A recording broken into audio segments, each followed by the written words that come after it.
بك رمضان نرقى بك رمضان عدت لنا رمضان. 40 حدیث نبوی در فضیلت رمضان.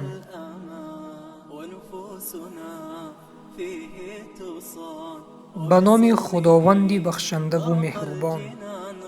از المؤمنین عایشه خداوند از او راضی باد روایت است که پیامبر اکرم صلی الله علیه و سلم فرمودند شب قدر را در شبهای طاق دهه آخر رمضان جستجو نمایید. شب قدر در شبهای طاق 10 روز آخر ماه شریف رمضان است.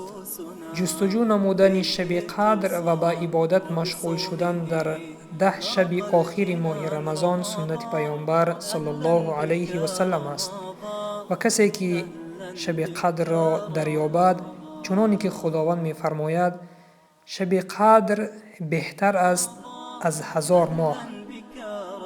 یعنی کسی این شب را دریابد و آن طاعت و عبادت هایی که در این شب انجام داده است به مقدار 1000 ماه ثواب را می گیرد. ونفوسنا فيه تصان وبصومه نرقى الجنان رمضان.